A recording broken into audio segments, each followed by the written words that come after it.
In our Big Questions Forum over the past 6 years, we have asked these questions.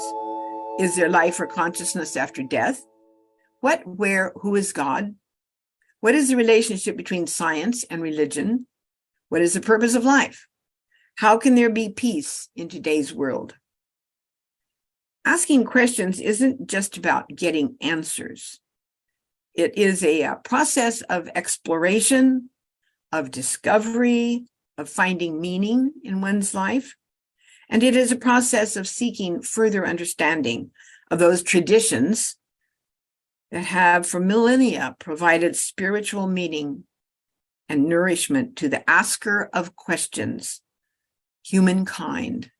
We are the asker of questions. I think that's one thing that really stands out about making us human, hopefully. Today, we have Hinduism and Sufism reoriented, represented as the speakers share their thoughts on the big question of 2023. Is humankind good or selfish? The first speaker is Gaurav Rastogi. As an entrepreneur, he founded and sold an AI startup. Gaurav's latest venture, Works, creates tools to work with clarity, joy, and energy. These tools combine spiritual technologies and techniques, habit building, and workplace technology for professionals. He holds an MBA in mechanical engineering, and I think another MBA in, I couldn't understand what it was in, but it was from some place in India. He has written 3 business books, most recently, Global Business in the Age of Destruction and Distraction. That sounds very interesting. Gaurav Rastogi is a board member and dean at Hindu Community Institute with a unique program for teaching spiritual care and chaplaincy. He's a dhyana meditation and yoga teacher and has taught in Silicon Valley for over 10 years. He frequently speaks at events and conferences on the practices and philosophy of yoga and Hinduism. He also serves on the Interreligious Chaplaincy Advisory Board at GTU and the Advisory Committee at the Hindu American Foundation. So good to have you join us, Gaurav. It has been some years since we've seen you. Welcome. Namaskar, and thank you very much, Sarah and Will, for having me back. It's always a pleasure to meet the Rossmoor community, though I liked the opportunity to drive up and come to your wonderful campus. I look forward to doing so at some point in the future. Sound check, I just want to make sure you're able to hear me clearly. Yes. Fantastic. Thank you very much. When Reverend Will showed you the sign for the ICCC, you saw at 2 o'clock the symbol for Om, which is a symbol which is revered. And I'm going to begin by just letting you hear how that sounds. So just settle down. It's Om, and I'm going to chant that. Just let the sound wash over you and just sit in silence for a few moments as we settle into today's big question. So sit with your eyes closed. Relax the expression on your face. Let the tongue sit at the bottom of the mouth. Relax your shoulders. Relax your belly.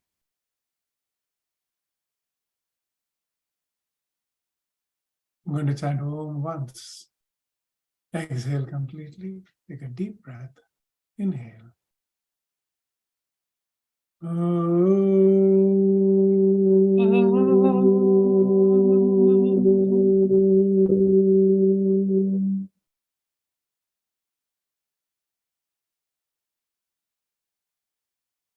Sitting in silence. All right, once again, namaskar and welcome. My name is Gaurav Rastogi, and I'm going to talk to you about what Hinduism says or thinks about the subject of is humankind selfish. I'll give you the answer right away, so you don't have to keep guessing. The answer is likely to be the same from pretty much every other speaker, which is the answer is yes, no, and maybe, which is we are born with a capacity for selflessness. But that must be invoked through example and through initiation into the spiritual realm. To give you a little more detail, I'll tell you a few stories from the tradition to help you understand the Hindu perspective of it. The Hindu view overall is that our understanding of creation is that it's a state of play. It's always moving, always dynamic. And in this continuous state of flux, you're always balancing forces. Suppose there are two players in a wrestling match. You like to wrestle and you want another player in this match. You don't want to win all the time because then it's no fun. You don't want to lose all the time because it's no fun. You want it to be somewhat evenly matched. So in this sense of creation, this creative play that is underway, there's always things moving. Excess of anything is not good. A little bit like our story from, of course, Goldilocks, who neither liked it too hot nor too cold, just right. And when you come at the topic of selfishness, it is said, someone said in a famous movie 30, 40 years ago, greed is good. Well, why is greed good? A little bit of greed may be good when you're hungry, but how much is good? Is a lot of greed good? And the answer is you have to find something in the middle. And how you find that is something that your tradition should tell you. Now, for today's discussion, I'm going to limit the definition of selfishness to three things. The first way of being selfish is to live for consumption alone. What that means is simply just consuming for the sake of consumption, not necessarily enjoying it, but just consuming. The second is to be cruel. To be cruel to others is a form of selfishness. And the third is to be miserly. And that too is a form of selfishness. I will come back to this once more. Now let's go back to what we were talking about with our friend Goldilocks, which is to say that we're trying to find the balance between two conflicting paths. And these paths are the paths that people can choose to tread in this world. One of the paths is the path of pleasant experiences, and the other path is the path of good deeds. Now, let me tell you a story. The story is of a young boy, Nachiketa, and this is from the Upanishads, some of the oldest texts in the Hindu tradition. This young boy's father is holding some sort of a sacrifice, and as part of that, he's giving away cows to, as donation. So he's donating cows, but the boy observes to his horror that his father is giving away old and sickly cows, not necessarily cows that are giving milk or that are healthy. And so he asks with some sort of a smirk on his face to his father, "Father, to whom are you going to give me away to?" His father senses the smirk. He gets angry at this young boy's retort and says, "To death, I give you to death." And so the young boy, very obedient, says, "All right, so shall it be." And he walks away from his father to the doors of death. And there he sits. It is not yet his time to die, so he waits for death to return.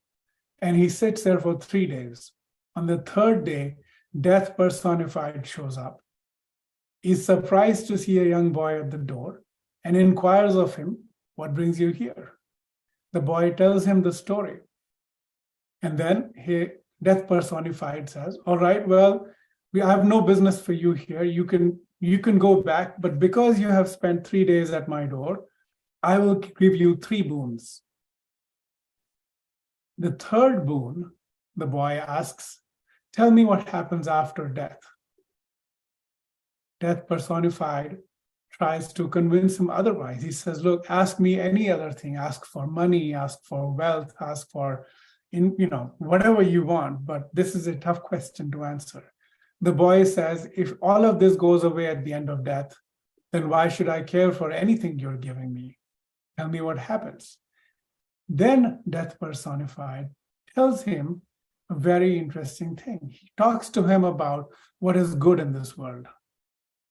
And he talks to him about two paths, the path of Shreyas, the good. This is the path of those who are prepared to bear the brunt of the sorrows of life in the beginning for the purpose of great spiritual satisfaction that will follow in the end. I'll say that again. Bearing the brunt of sorrows in the beginning for the purposes of the great spiritual satisfaction that will follow in the end. It leads to blessedness and glory. But there's another path. This is the path of prayers. Prayers is the pleasant, the path of the pleasant, being given to sensory experiences, being given to consumption, being given to hoarding. The path of the pleasant always leads to sorrow. In the Bhagavad Gita, another Hindu text, we are told that what appears to be very unpleasant in the beginning, but is nectar-like in the end, should be considered as the best form of happiness. But that which appears to be nectar-like, sweet in the beginning, but poison-like in the end, should be considered as something to be discarded. The choice between the pleasant and the good, and that's what we're going to come back to when we talk about, is humankind selfish or not? Now, let me change the topic a little bit before I return to this topic. In the Hindu tradition, the human birth is considered very auspicious. It's considered auspicious because only the humans have a gift for rebirth. Other creatures do not ask the question, what is the true nature of reality? Is humankind selfish? What happens after death? These questions are not asked by other creatures, but humans ask it. And our second birth is when we ask these questions. The biological birth that we are gifted with is not is common to every animal that is out there. This birth is like every other creature that exists on this earth. The humankind that we are only the latest and the last humans to walk on the earth.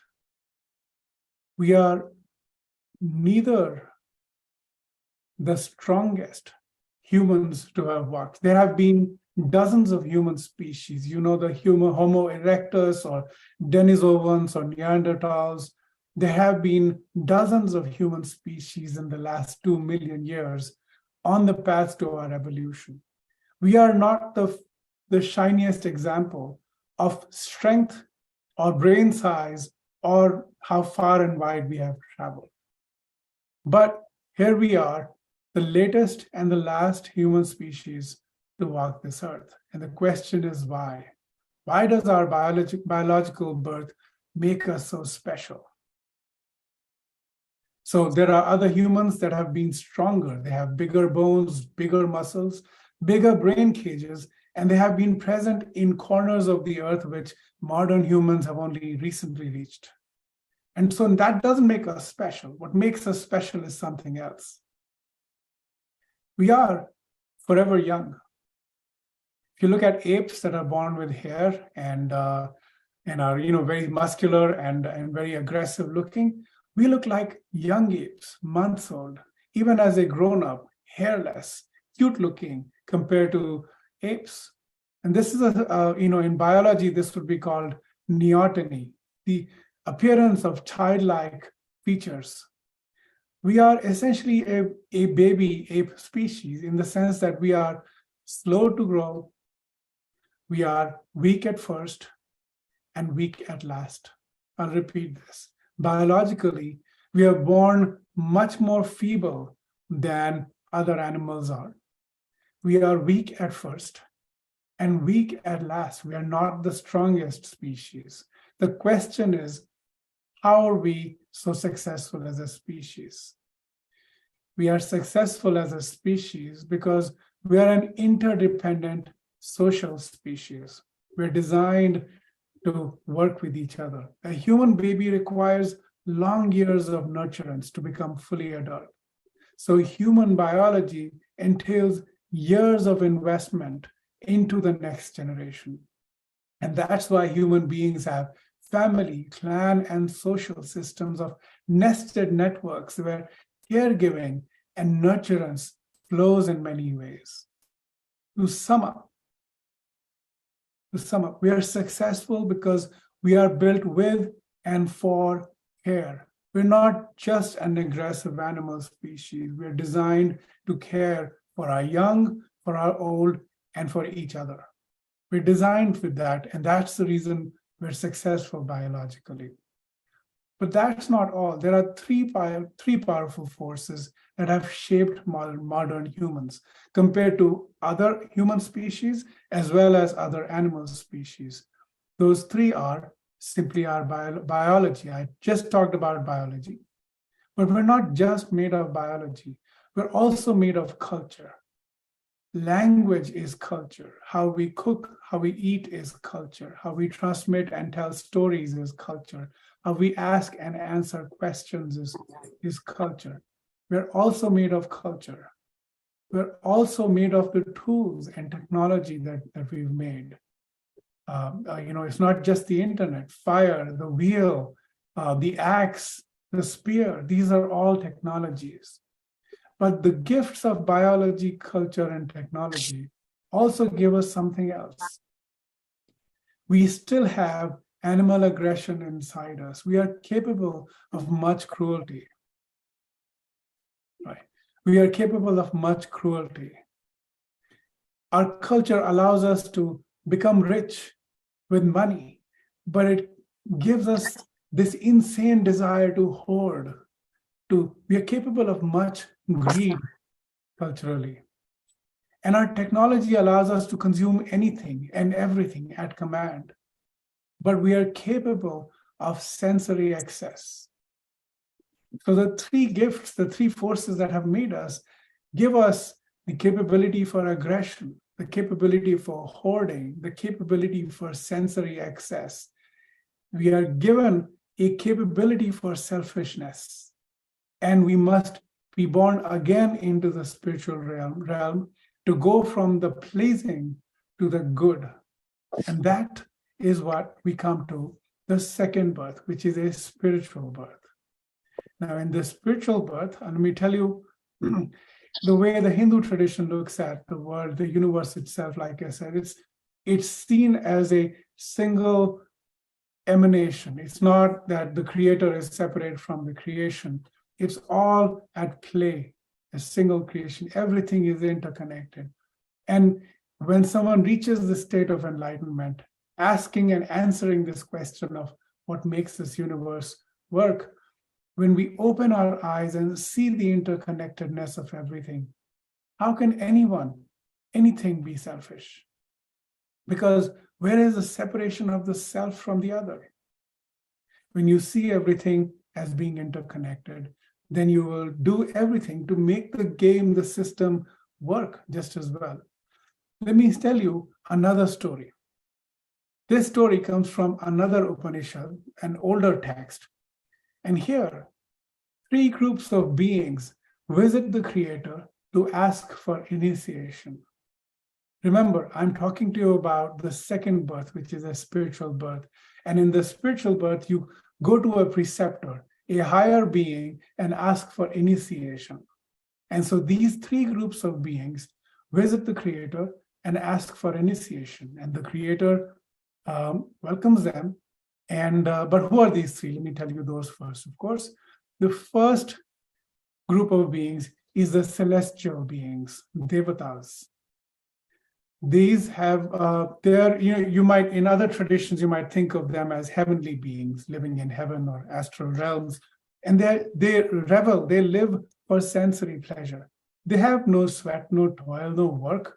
They can consume anything at will, at command. They live a life of sensory pleasure. So they have gone to the Creator and asked for initiation. The second group of beings were human beings, Manushya. Human beings, like I said, are given to craving and hoarding. We're always afraid for our material wealth, always trying to protect our wealth. And so we're always craving and hoarding. The third group of creatures that goes in the same conversation are malevolent beings, asuras. They are given to anger and cruelty. That is their nature.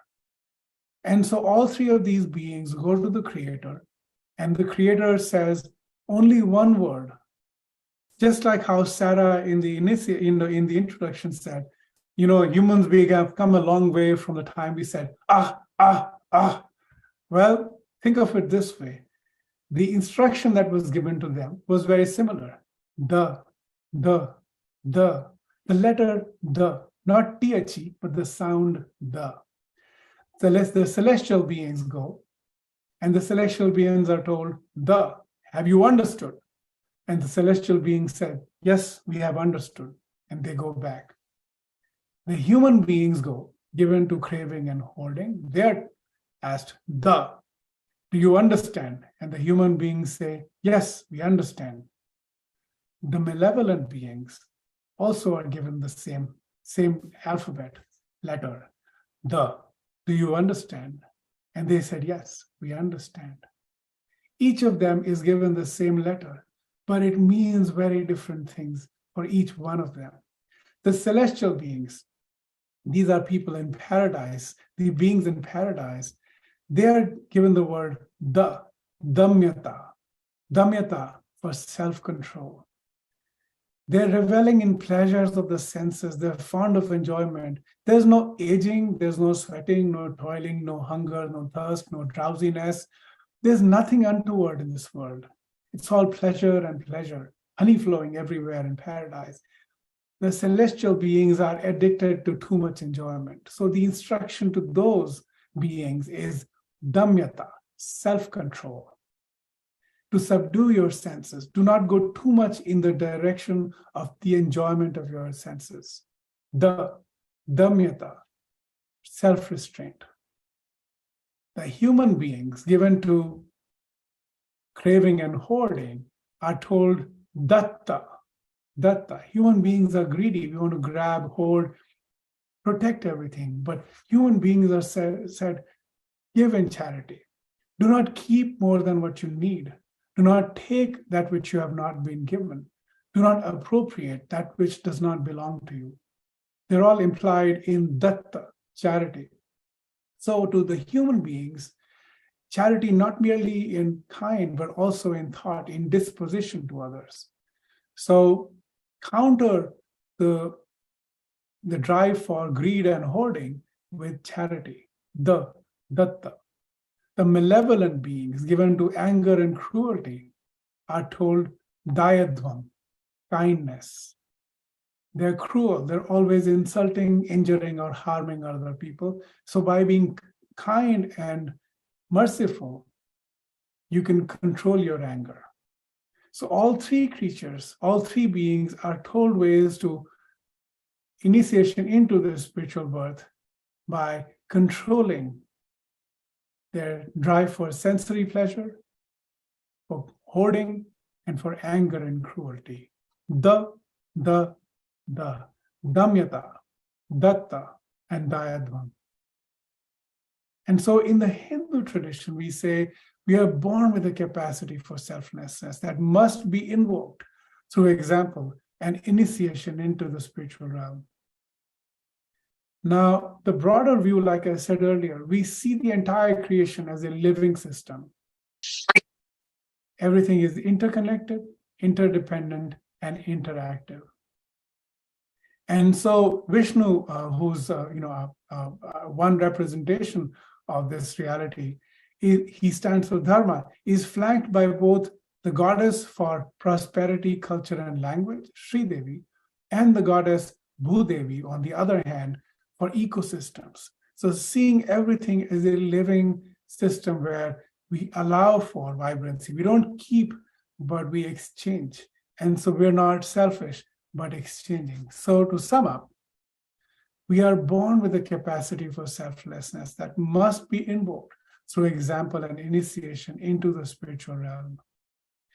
And with that, I'm going to stop. My name is Gaurav Rastogi, and you can reach me at this email. And I'm happy to take any questions now or later.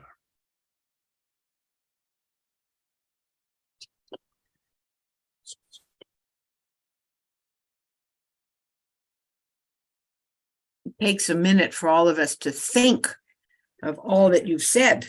Sure. You said a lot.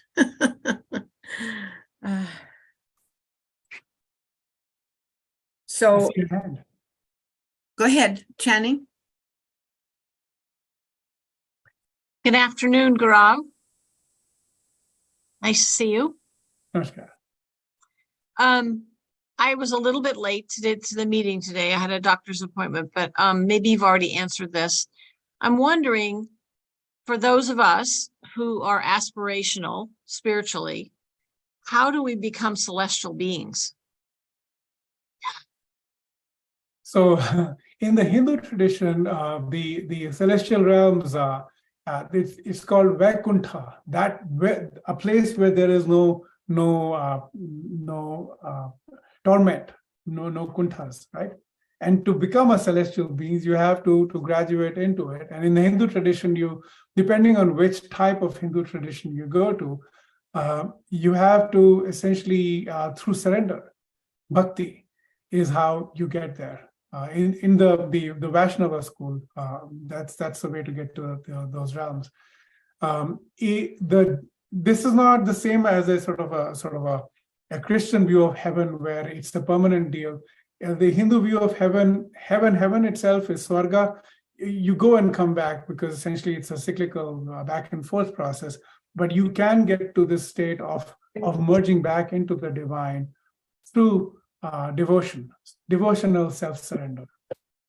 And those practices could be chanting, those practices could be fasting, those practices could be the path of wisdom, asking and answering these questions.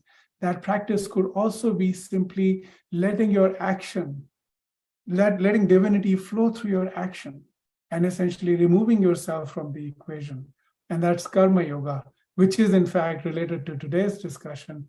Acting selflessly is important, and that's karma yoga, and that's how you get to those celestial realms.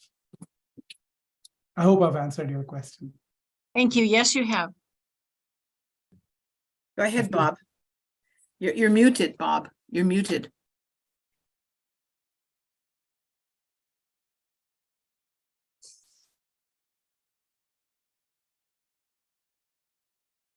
Okay, there we go. Can you hear me now? Yes. Thank you. Excuse me. Thank you for your wonderful presentation. I see similarities in your explanation of the Hindu tradition with the teachings of Jesus.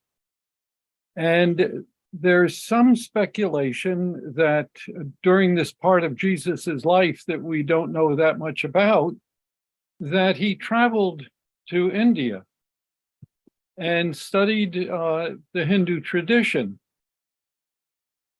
Is there any teaching about this in your tradition, about Jesus coming to India and learning your tradition?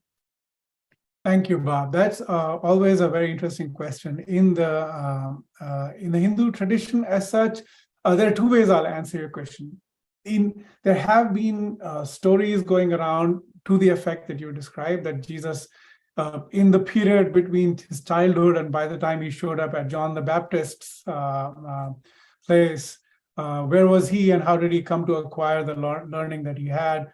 And so it is said that somewhere in Kashmir, he spent time, because Jewish settlements were all over India at that time. So it's not hard to imagine that as someone from the Middle East would come to live with the Jewish people in Kashmir or elsewhere in India. There were Jewish settlements several places.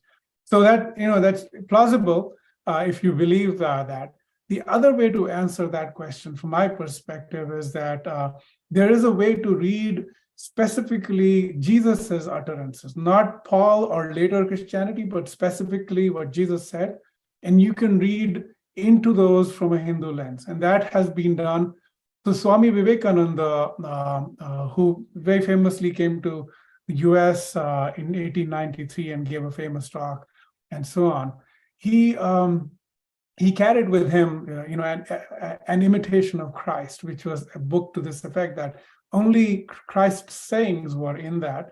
And those, it is entirely possible to read Jesus's utterances from a Hindu light. Absolutely possible to do that. But so those are two ways I would answer your questions. I'm not sure if that's the answer directly, but that's how I see it. There are also some Christian ashrams in India, which I've come across, that are Christian, but they wear ochre clothes, and they have, outwardly they look Hindu, and their practices are Hindu. And I remember driving by one such institute in Bangalore, where they have, it looks very Hindu, but it's actually a Christian seminary kind of thing. So, this sort of syncretism is, in India, it's very possible because people mix religious sort of perspectives quite readily and handily in India. Thank you. Where do you find the work on just Jesus words? Where would you find that? You can look up, there's someone, I remember, again, I don't subscribe to their view or anything, but I think if you look up original Christianity, original yoga, that was one group. And then who was this? I'll tell you the exact book that, An Imitation of Christ, let's see. Who was this, Thomas Paine, or who had written it? I can't remember who had written it, but Thomas Kempis anyway. Some name I can't remember, but this book Vivekananda used to carry, that I know. So I can look that up. And who collected these works, these words of Jesus? This book. Okay, so this particular book is An Imitation of Christ is Thomas Kempis. That's the book that Vivekananda carried. And so essentially, I think this was part of a European movement in the 1900s or 1800s, where people were trying to go to what Jesus said and not what the church was saying. And so they eventually distilled down just the sayings. And then they tried to say, okay, what was Jesus's message? And that book is what Swami Vivekananda was carrying with him. Thank you. Sure.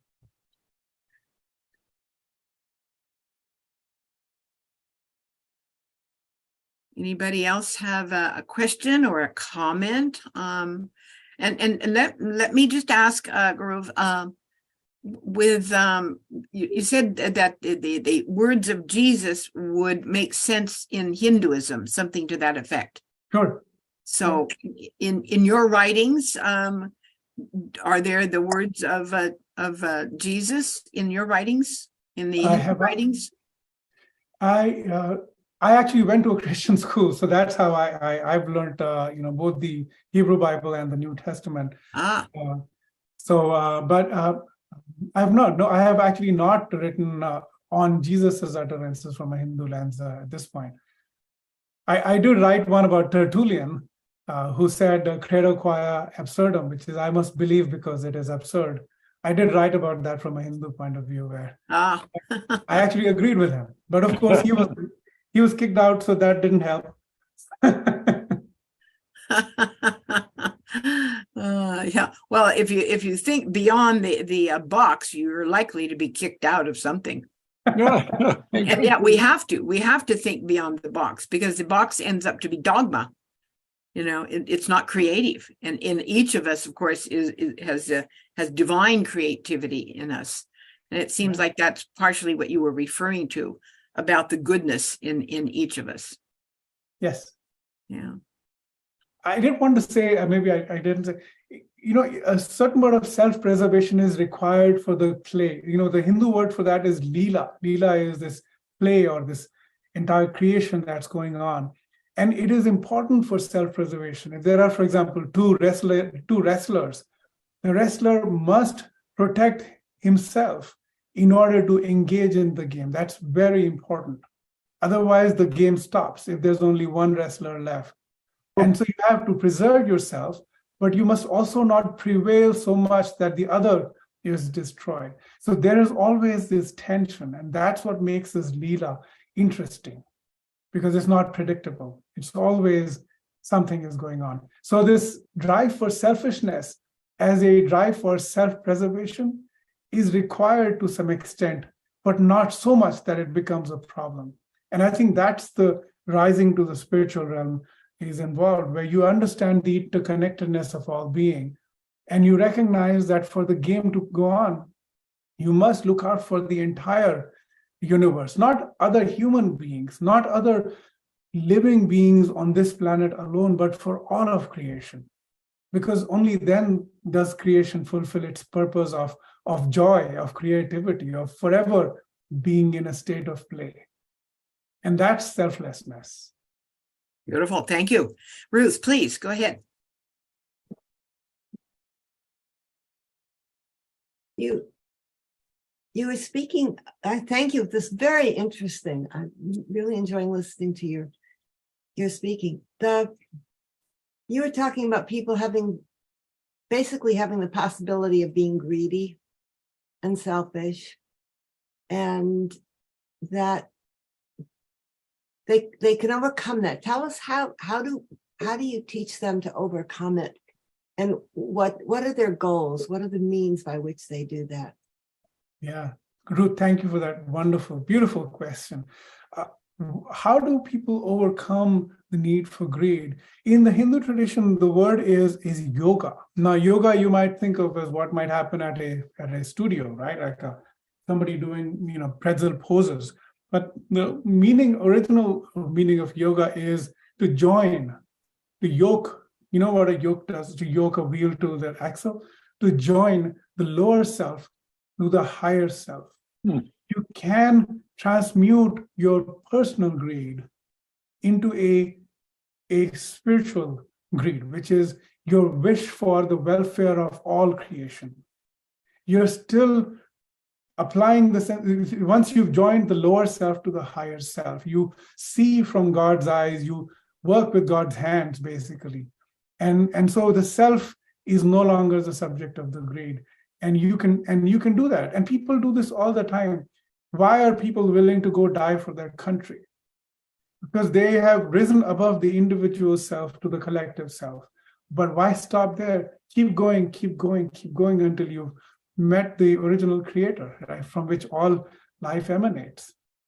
And so one way to do this, the way to do this, going past greed, is to redefine the self. What is the self? And that's why I made this little brief thing that we're not just biology, we're also culture, we're also technology.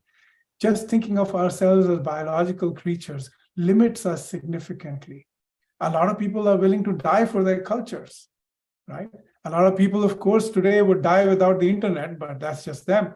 The point is that it is possible to transmute from the individualized, narrow, small-hearted sense of self to this very broad-hearted, universal sense of self.